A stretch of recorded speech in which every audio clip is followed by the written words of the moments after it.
Hello, hello, hello. Wood ke bandit. We chakalor. Nang ko diang chakating. We chakamot. We chakalor. Nerin kawun kuwa kujong dilaje.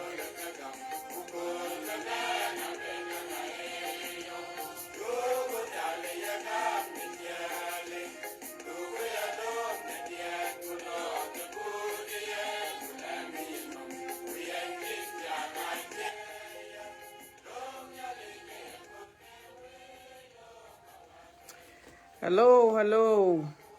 Again, we chakalor, we kocha ben, and ko diang chakating and chibagawarit, and yan koi doon in Christ, and a young a young red. And ben a kulakan chigao, and walk it in America, penye ko eta daro 49 minutes. So we walk over it and can con weed wako. Ta chirita, but chan tomorrow. Anbelo terloy kumesenya kar bagam kechirot belumia yen ka chan ben kan chagao but koi bijal ngai be ben ala bijal ngai be dai but alwel wabela twing an chibagaw ret chan penya ko bichwal nang wokatene ku koi ko kai I lui adura kai doj paj. So kan ken gola twengwa wood ke bandit andong dier kero karba ka keretene. Dier kero aba ka keretene teaching music a chai dojio. Din to ke jamle. Edit terber kudetem. Na tabungu dur kani ne dit terber kudete me jamle rane ben ranchang tiom nam ayenge ke korpio loy ka ke dit ke kunam de ben ke pinam chenge yu ku kayu ku chung ne ni ke ya chele che ben nga ke lu ya te bron ni lan yen ke chen beta nga kerat kor jang tinde jang ye ngadye be ye pir ku beton de tit ke chem tong ra le man ye ya dor ran ye cheng le pinkene u dunya du cheng di du enyen kwan ne yin te ra che i twa ye chu wende Yesu Kristo du wedu mena chira nyong ne yin eba be nyod wunyal nyuten ye dit cheni nyar e chorot cha nek ba pir e chorot cha dui ba dem e chorot cha tip katuk ton la chwe ne tia mager hallelujah hallelujah din robu bekir edit board kutedich kudetem dit board kutedich kudetem e jamle Yeshua anyaranye yene kachi Bible wel mitia ye yakake aye nyop kuye nangrier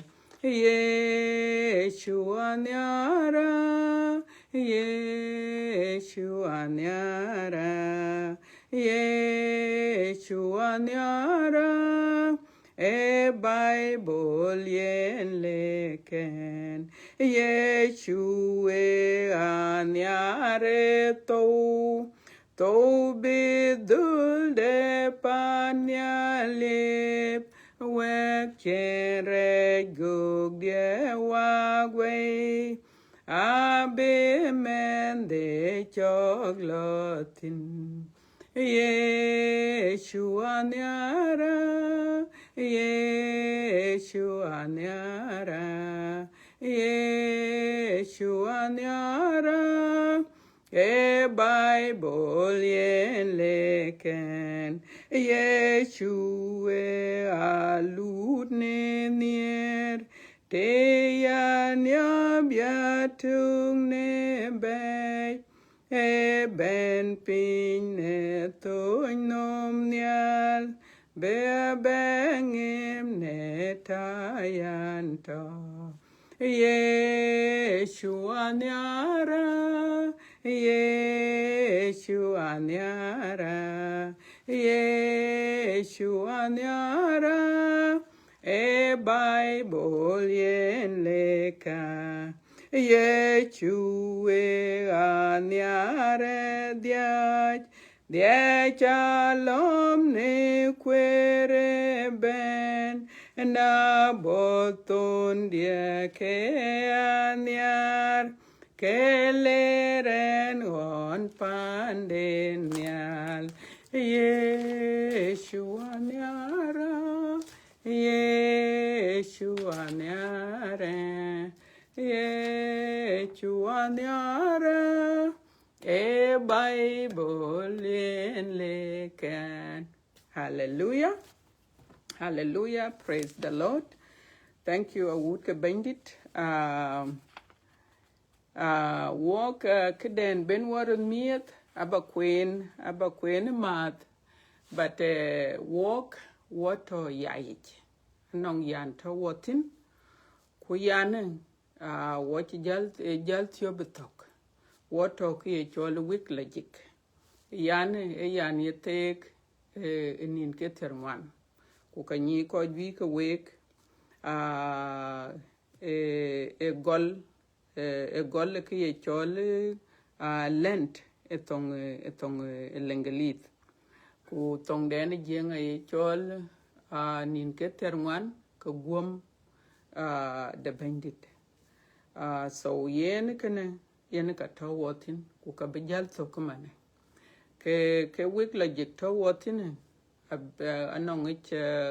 ich ki chol Passover tong lengelith man yeni miedit kol miedit kol miedit ku yen ka tawatin man ayete I think ayete ke chire nin ke doro mit ke Israel ku yen ke kol to ye chukretotin kol miedit chan ye chukreto yen ke miet the p the way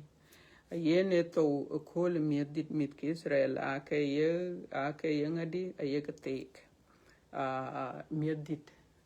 aye ke tek chini alinda pan nyalon joren ke pinde jep golwel ya ke tek kol ya ke tek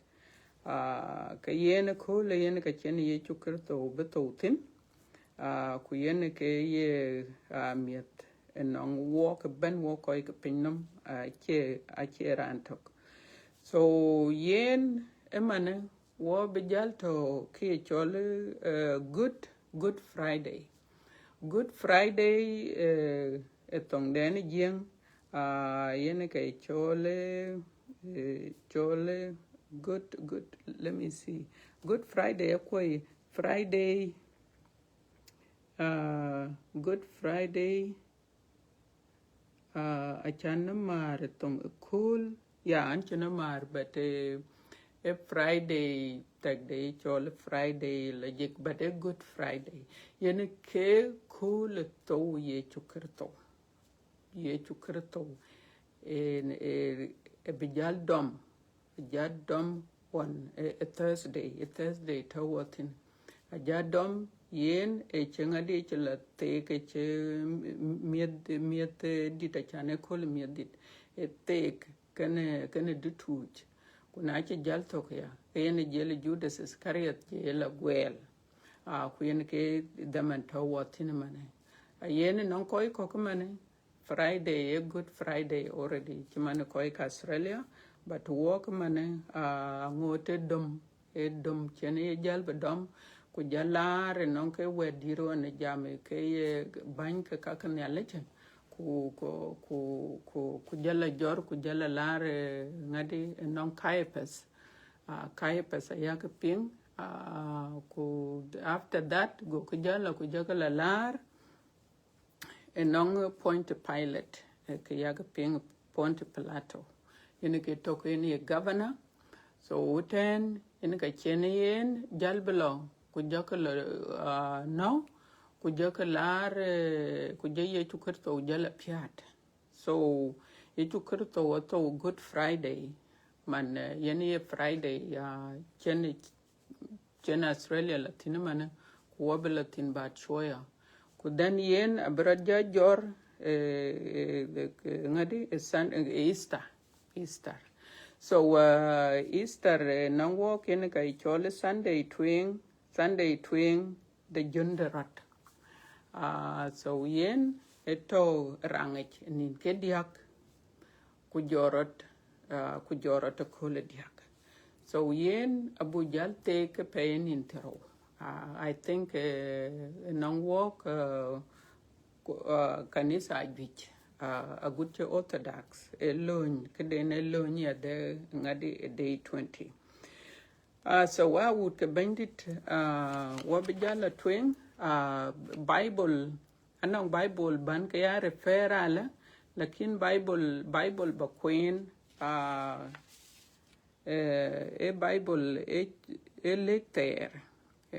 bung Isaiah kujela Galatai kaba ka queen kero ku jela ko bakajal ngay martinale so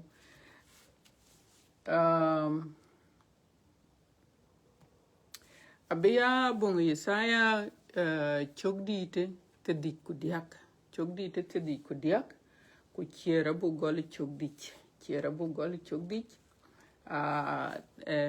timan yane luele kadang lek ter aken ware ci ben tong bor ken ware ci ben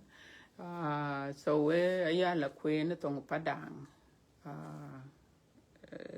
non ko ke wari ku kan non ko ken ka wari kwa kan jal be kor ken man chene wari I think a dil wari but kan you tong den bor so ba kwen tong padang alwela ku ne biag da we ko a che ye go but go dui ne biag de kare chu loy wo che cho pial gup ne ke tu che gum wo che cho matic ne ke tu chi yen yok so yen ke kana yen ke bible den ben wo pingtin ku jela bible de ro e bung galatai chok di te ro chok tin te ro a jamala ku le en che piat wane krito ku en dia ken pir ku ka che beria gen e krito yen ye pir na yik ku ye pir yan pir ne e gop a yan pir ne gam ye to ne wande gam ye to ne wende nyalechich man chega niar ku gemrot ne gen so ke ka wut ke bandit ke ban jamtin e yen e tiamager ye chukerto lo lere ni tiamager ko yung choy chalo tiamager ko wut ke bandit ye chukerto ke en ken gola twen wa bonim gorpen ku bajalo bible dai ne le penglong da ko ne choda na ngin baba ne le pirin cha do le baba ne gel chin wa gel ke ron ke dia ba wa be kol chir kol kana wut ku baba in chu do le baba ne ka pia de ka loy wong ne pire chi chiran wog le betot ne yin yakoba ne le pi te chen yin baba in chu do le ne du nerin walk red baba in waloi ka piata ta ko ben baba na ye red de chuto ne ni du baba yen ka to wat ne pinnam yen chu do le ne kai dun chin pio kai chin wat toi wan tong de chu kerto be to ran chi ren wo ko right baba ine go wan ya ra lo ko wa ngot ko wa chatre chi baba go toi wan tong de chu kerto be to no wo ka go ran ye gam go choi to ke nang pira ter in chu do le baba ne pira ter ke yen wo ko in chu do le baba ne kai dun in pio kai no wo in chu do le ne pel de karaj in chu do le baba in hatie in chu do le baba chin ke token walk we token walk ai we ku go we yin ke cha walk baba in chu do le ne ke chin wa cha ne ke du ku chin wa yen we piet ku yin yakoba na wan chu red be lo go be la du baba ko ber wa ba yen wendu ye chu kerto be to no walk baba in chu do le ne ka dun di pio na walk in yakoba bandit inti ku baba a chiran le be wedu lew a chin ke token walk a chin ke nyiku e wantung di ye chu kerto yen ke bon walk bele ka ka panyal ku yinti ku man yin yakoba bandit ba to jong di la jek bo kon tong le ku bo ale ku kwanya wut ku baba kwanya tok ke balwel be ya dendu yin yakoba bandit kwa wut ku kai pio baba choke chaping wilku yin yakoba nyalen pir chom wilku ne ke piot ku na pio ya da baba ku konya tok cha be jam ke che wedu yin yakoba nyalen pir kana cha tie yin rin ka un ku wa ku jong di la jek amin thank you so much wut kanele we cha ka be mo we cha ka lor ne rin ka un ku wa ku jong di la jek an cha be ga waret ye chu kerto a lot ya mager ko kwa la to ne yin ku en ku ton kento a chu ping e ye ton es aperet e ye ton register e gumaret ne yin ku en a wut ka bandit ku goma gumene e chan ba pir ku chan ba pir ku ke nier yen ke lo yen kane eni near any yen ke lo yen kene en yalin de panyal so ebo pinnom ne yin ku en be to ne yin ku en nango wa ke to ko wo ye ko che to pa wut ke bandit yen yalin de panyal go what way wende ben wa bekoy jana ye bible ye luel e ka chin pala we te chiriam che kwer ku ye chu kerto yen ke to ka la char ku yen ke to ka la je ka to a chirande lu pinnum le bo bebe e yen ye chu kerto a yen ka chen ben ku ke ka a che ka kon ke ni chu ke ai walk it to ko chi chor walk it to ko chi ming walk it to ko chi to wa wut ke bandit ke ka a chiran walk cho ka yin ko dai tene ka ku ena na ya aka ke ke banaye war e che wer ne ale chlabi che ne ale nda panyal che ben bo kon yen ka chen wa jan nang ni ku nyinyi e nyinyi ku yo ne gamadot nyin yoku yon gamadot na ye ka ping ye kole ka yin on gamadot yin on gamadot kun yalin de pan yalin ka yoku duale ye chukre to onle war yen a lot ya mager ko manam ko lot ya mager ko ne yin kuen ela egum arete ya mager ko for so many reasons yen ke ne chuping tene alwela kuna biak de karei ko achi yek wop but e because I can read that yen ke alwel tong lengelis he was pierced alwela ke gur ku ka chu tingon chen ye gulam ku yongu e redu ku ke redia eredu ku kere dia reida ben wo koy ke pinnam yene ke gumen ya ku ke lwela ku dui ne biak de kare chuloy kan tin ye chu kurto e dui ku ke gum ku ke lui pierce e gut ne biak de kare ko chu ka loy yene ke gume ni ye chukerto ku yene ke lere ne tia mager ko walwela wo chi chopial gup ne ke tu chugum kanitin wo ke yada wo chi chopial so gum chen ye chukerto chen gum e gum ni nyendai that could have been us edi ye walk edi yin ku en edi gum ku manya berich ku ke kumanya ber ake tiene be ben beitin ke tiene be ben beitin a lord tin kin gumya but ye chukerto ekena ke belum kulele nen be gum enyen ngade emita katia yene our big brother aye bible aye refer to kayen yene man dida kwa ye bible aye lwel yen metada ci lwele rane we ke camping ne metke long near te near iran ke yin ken we ku pin ne biag de rane ku yen ke ci ye chukerto lo yen ke leri ye chukerto etiama gerko alwela wo ci cho ku yen yada edi chindore kamda ken nyalach te ken ye chukerto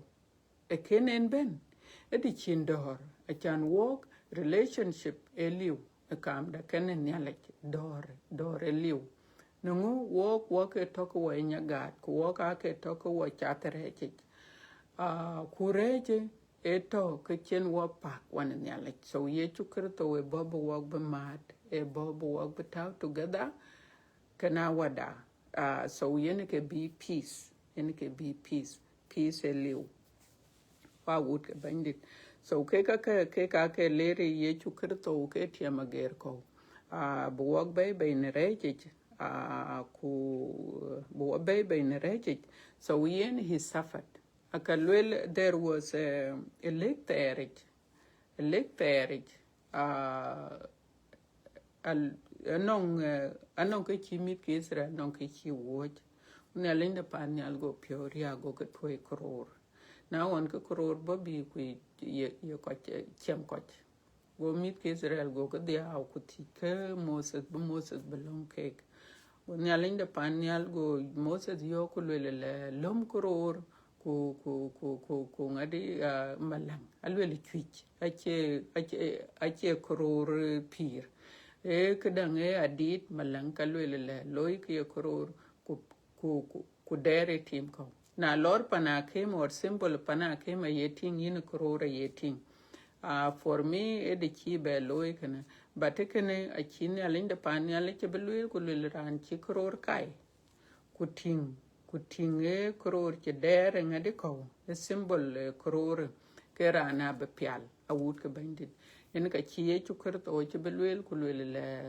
yen ke chokde ton chen to etiama ger ko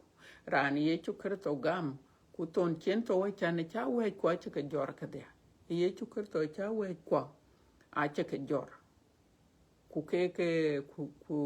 ka choi cha to ku jun chena we ko jor ai wa jal ti ye jal le baken nongen cha ne kene a cha ben nongen ka yen ke kaka a ka ye ka jal gam gamadat a wut ke bandi don mit ke Israel won young cake ko kana ya le all the time cha ne lo pet kene ye chukarto mit ke Israel won young cake pinde Egypt ake toke chika dut jod kerech ke toke chika dut ake toke ke young cake na lule loy kene ka loy ran because ke ka chiriere toke ne ke riere toke ne ko ye ke chol fero ke ka ke toke ke ye bany ka ke che mit ke Israel ake young ke karet so ku ke fero achi de chin yaling de pan yale che belwele you know ja ke Egypt alwele le ka beating so ke ka ke young mit ke Israel yaling de pan yale jal be ben ku jor ke yongu che loy ten ache ke baby yang ku wan bien ke be yang ache jal below ku jel ke pure jel ke yen long chan ke ka ke to ke kuch werin yalich a chin yalinda panyal a che ke bijala yen long ku jel ke pyo ku jel ke long ke jel ke kwanchok ran che ke long ke che ke be ya kwanchok ran e be ya nang pira ter ku ka yo ke ka nong yi ngade yi kedang ke koi chirman yi Isaiah koi chirman yi Ezekiel koi won to ke chinyale gam are so wa would ke bandit ye chukrto ya rod gam wakon ben bo wablwak bay wake to lwek to wotine lwek ye lwek racharet ai a chilu banyi lakin na lawer nyalik leran le nyi ka le nyi mana da ki yin ne to lwek ye nyi wude na yin ye lui krach na yin ye let's say that you know yin to relate Quran bene to relate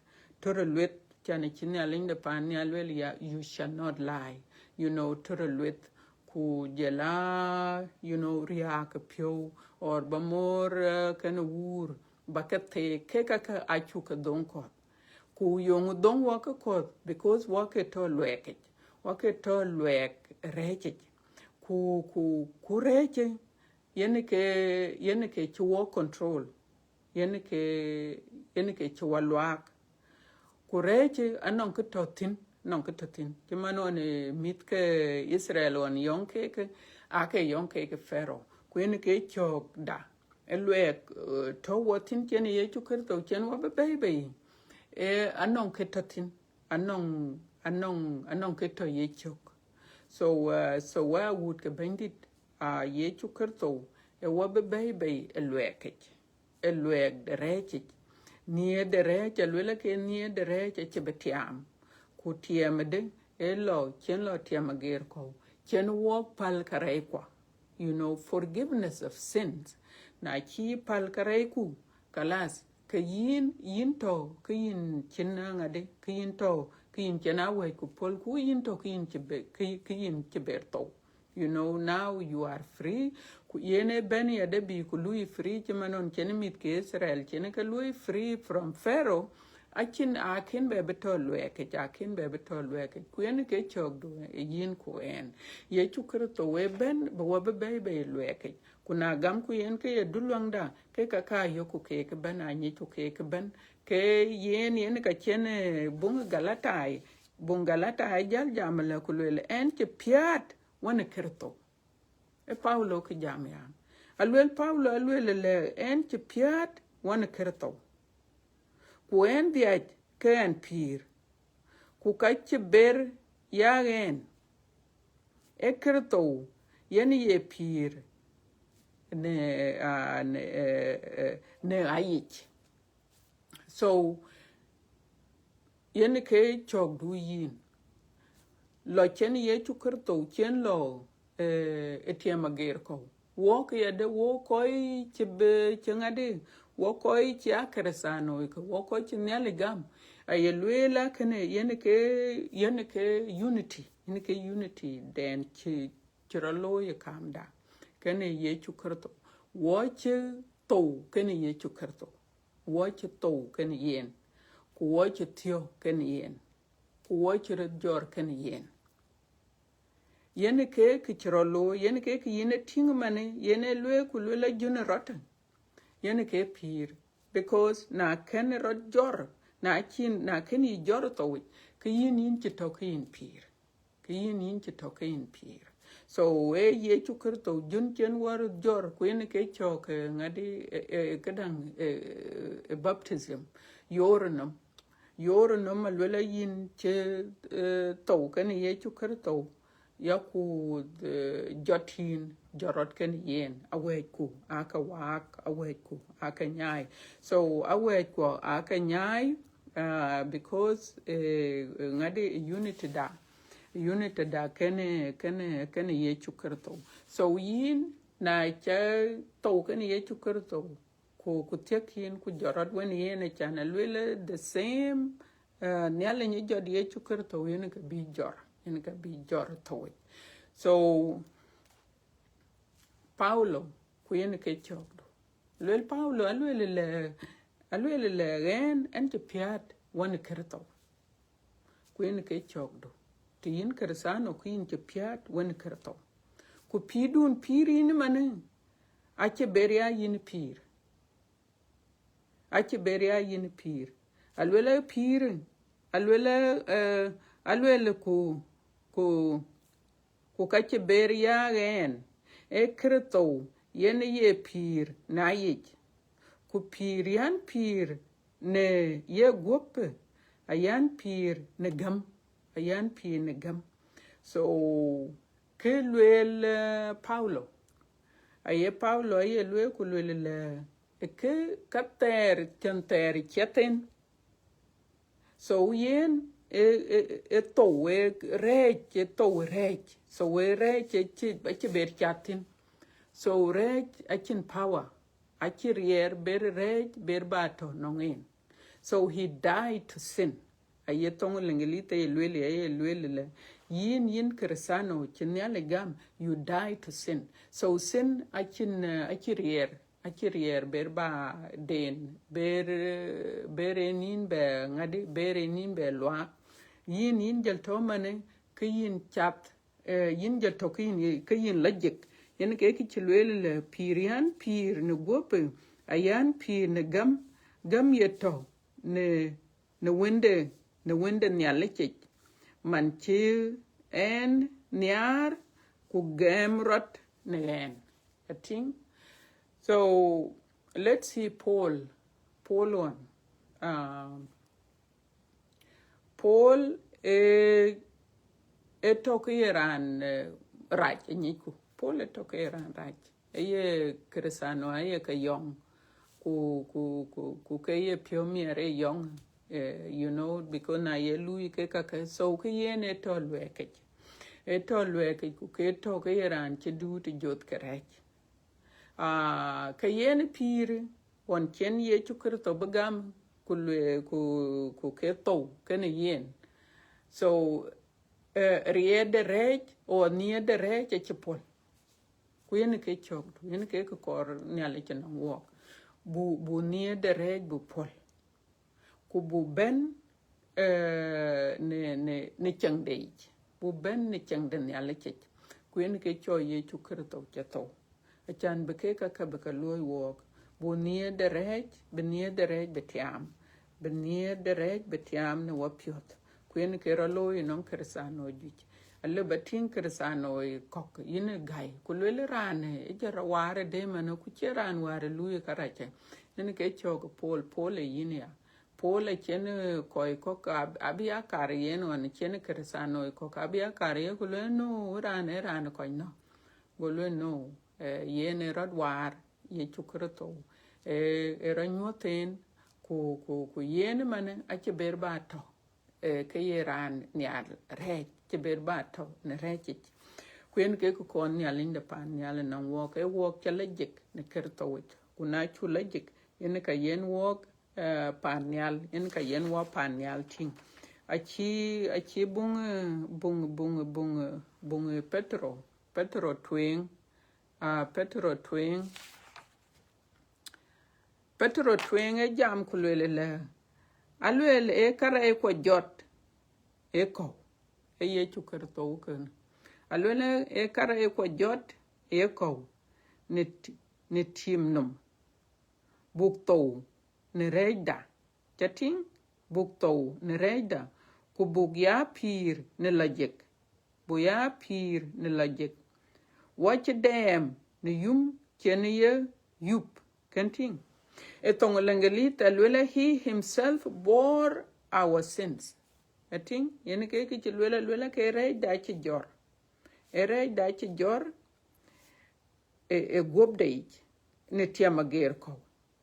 so that alwela that you might die to sin you know but to ne re ku to ne re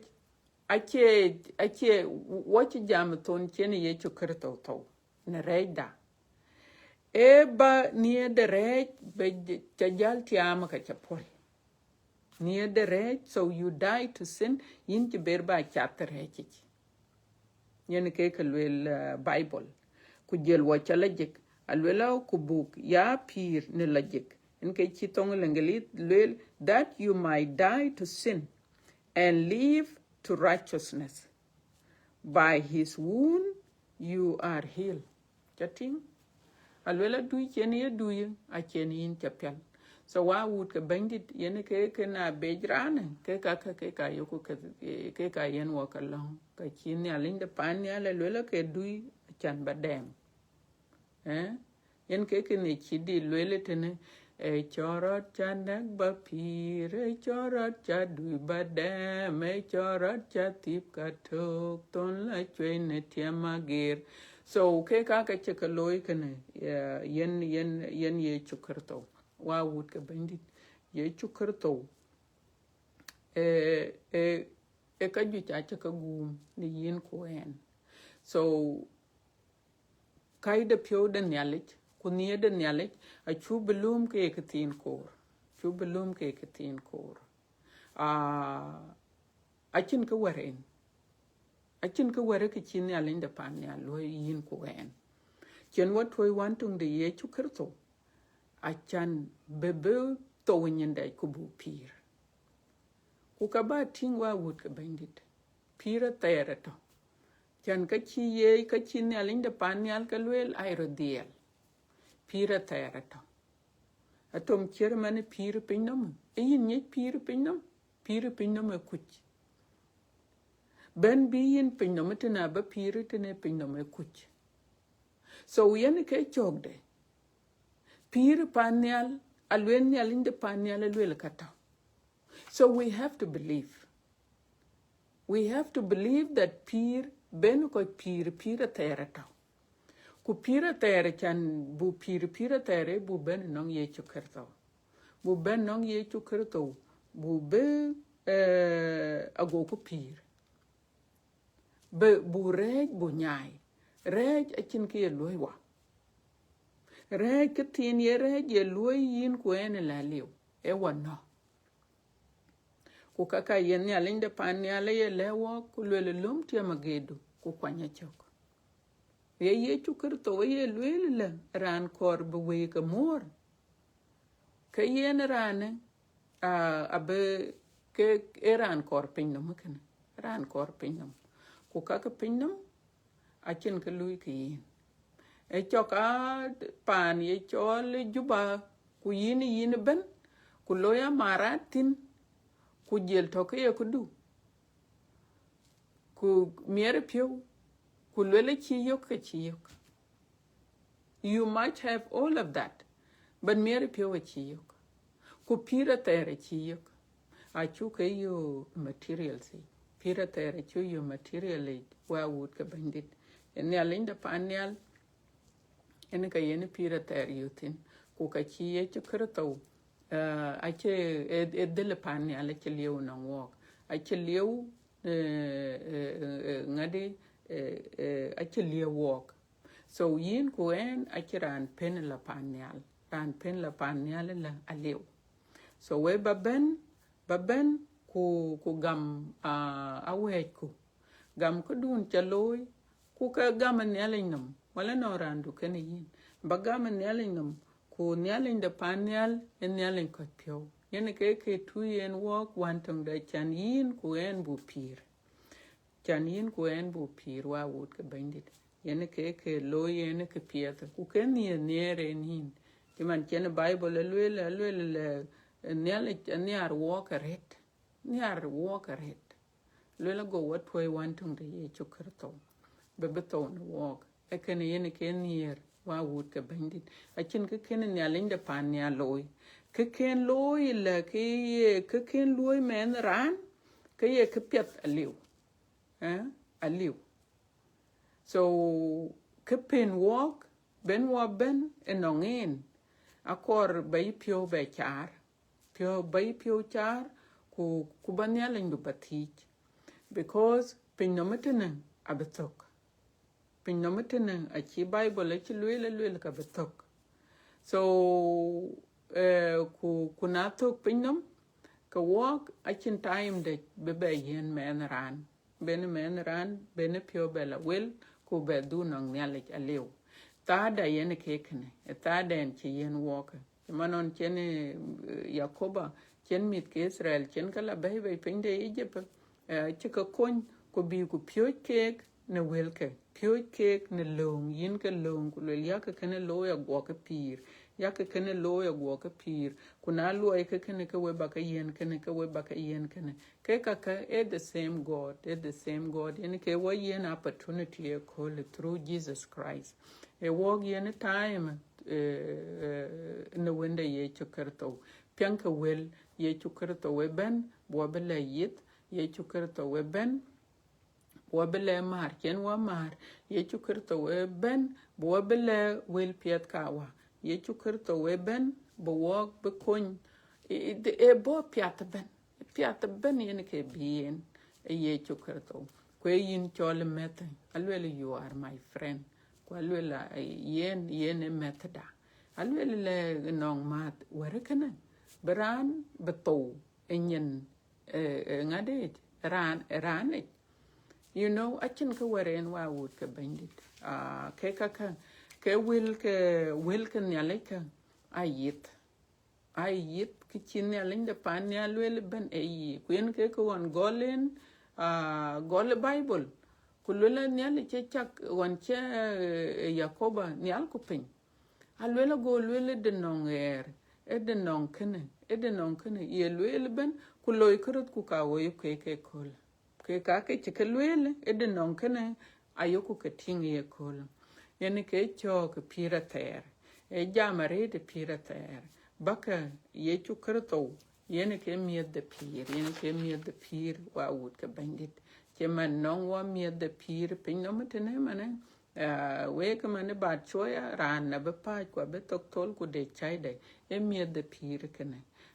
na chi de chai ku na chi chem fatur ku lo balo nin ka doro balo ka chi ron mo se man ka yin ken cham ka yin to wa wut ka bandit yen ke the same thing can mi de pir de way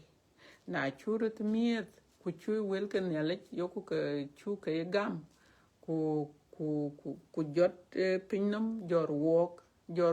buya tak ka pinnam ku buya tak ka ye koy ko ka luel ku ki rande luel e wa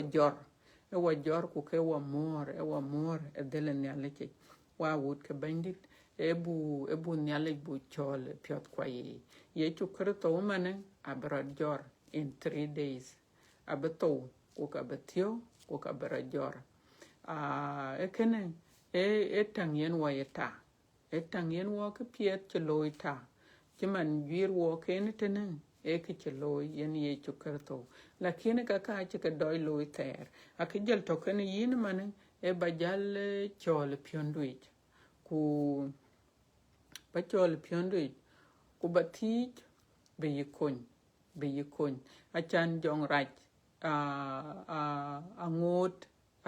angot e pinnam metene ngode pinnam alwela ka be mai bada ken go mai ke damen ken ye mai ngot ka dom ko wa wut ka bandit kuna cha bene non kerto ka duom de ne ben a yeting gakala duom joka yeting ku ke yi kon a chi yin be cha chatre chi kuin ke ko kon ya linda panyal bu to ko wala je yene wa jal to jong di le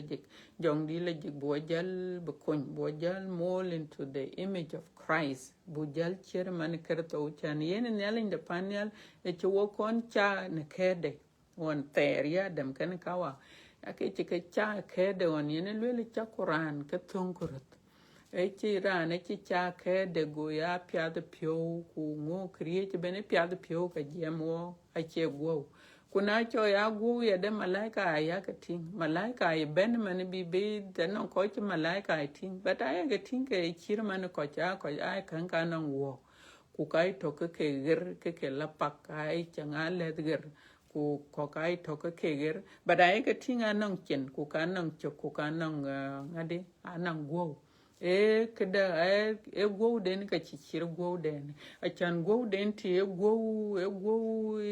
ngadi kiti e go pyata kiti e che go no ere e go glory e chole you know what a cotton no me cha cotton no me ke ka kwi wo ko ke pinnam wo che to no me en ke ki in wo ting tena but na lo nyalinda panya le ben mia bi ku jorin ku wen ke gu kwa be ka war go da che be chere go you know ake kai wel kan nyalit go a che be chere go abia go de nuom you know chine te tok ku ka chine a chine pain ku ka chin ka ber ba yen ya wa wut ke bandit wel kan nyalit ake ke kai wa yen pir akin tada will ye madu ka lekin akin pir will ye society ka lekin akin pir kengi to e be ran bi jam wer pet e ke pet but pir tere token knowledge pir token knowledge but man to wa pinamutene alwela yokuru jam e wel pet so can ato ba men kui bale wer pet you know a tingrane na kol ko kan mi ta kaje you know why ritual buwanim lay bran pyo mera lo blawai tem kuya let us do that, let us do the same thing, you know. Mi ta kai kwon ku jelai your family yakarut ngade yakarut le wel pet, you know, greet yourself, you know, barut mo te mat pet ko pion mier kuna jam ko mit piot ke ka kon nyalinda panel ke akon nyali ke kam du kene en but pir where the peer e ben no knowledge, where the peer e ben no knowledge wa would ke bandit so tiamager a chubelum ke ye ke koch a chubelum ke nothing kiman loy was celebration mane tiamager ton chen ye chuker to tiamager ko yen kanang peer yen kanang peer jemo peer ter because aweku kwa wecha akapol kuna cha weku kwa wecha chikapol kalas yen kete to peer tinikene yen kete to peer tin bana cha te rokiti ke ku ken ben nong ye chu ka weku akene kapol kuna kena weku pol ke chin peer a chin peer to kan yin so wa would ke bandit enable for a short time ba jam ngadi ye yan den to wotine let us not forget ye chukerto in chi chapel ne lo chen lo tiam ger ko in chi chapel ne lo chen lo tiam ger ko wa would ke bandit yada ye chukerto kare kwa chi ka jor on lere ni tiam ger ko go rai da pen go jor kan yen rai da pen chi jor kan yen so ke ka what you chodem ne gum chen gum what you chodem ne kare ko e cho what you chodem because gum chen gum yen ye chukar to ke ka bi jal kan wok e chlo tiam ger ko ba ku ke gum ba e gum ni yin ku en chan bi pal kare ku a chan ba pial a chan ba dem chan ba nang pirater a chan ba nie derej pa pol ku bi chalajek a chan na chin lajek ke chin la panyal liu ke panyal liu ku yen nyalin da panyal yen ke wawar ran tung nong rier brod war be pide war aliu yen ke ko ni ne ting ke ran ben a chatter hechich because what you burod war wa pay yen ye chukerto nyalin da panyal yen kana cho watwo jong di lejik yen ka bo war ku choka ben yen jong di lejik ben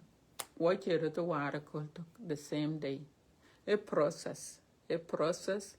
because reche the head can walk but nyalin the panyal in career ake wakon you know jong right chen power anymore adia ke dia kata but a chen power a chailwel kulwel le kana chaloy a lwel na yak loy kana ka chaloy because anye chen power lo bena yo kala ache you know ran luyin kana yen bandu ku yoke na yak loy kana ka nye banya nang power e ka loy because na cha e loy ka chopen ku an la chen ti charen ngadi chin ti chamen tin ku jela ka ji ko ka cha ka loy but na chi berba to ke boss no ngen ke ka loy ku du na cha loy especially na ye krach e ka loy ka cha loy so wa would ka bandit rej ayetiam chena wok ben nong ye chukrato an chbala twing a red wa would ka bandit work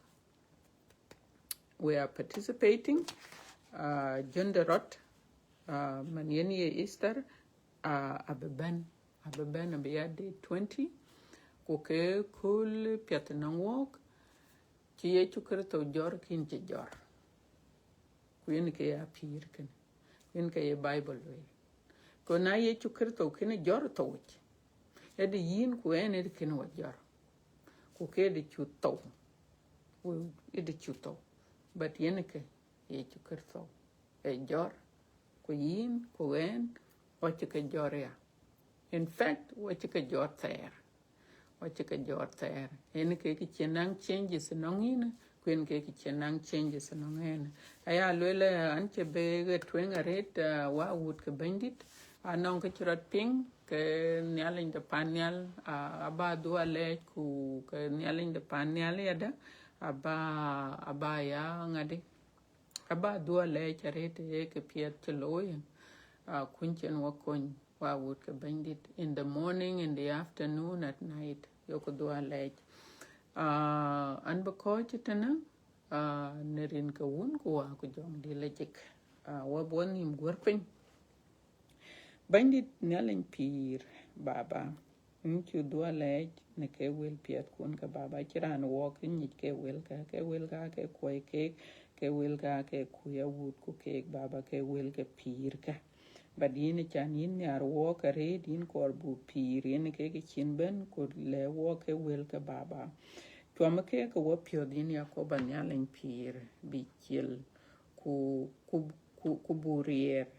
ne ke baba achiriele braloi tichinini yakoba nyalen dere machan ke wilka airie ne yin baba inchu dua lech again the one tung rie chukerto baba cheben bebeto ne nyendai baba ne niedu nerin walk kwany walk baba nyot wanie du goko ka ya loy ku bu ya ting pyo yin yakoba nyalen pir yin ka buwa ka jwa ku yin ka buwa ka le baba ta wut ku te wo ka tie thong kana wut ku baba wut kun ti ben bi bedai ka yin bandit ta wen ke yakoba wona tie ku dor ye ka biok baba ko biok en ku their families in yakoba yin ka wa shepherd a chin shepherd den ta baba and guide us ku yin bu ya le ta ter kwa ter wada amen. Thank you so much. I would bandit we chakadua laj we coach ben. And a bog very quickly. Non ke chirat ping ke nyalin de panyal badua laj ku kwen ke choknya chakayen we. Thank you. God bless.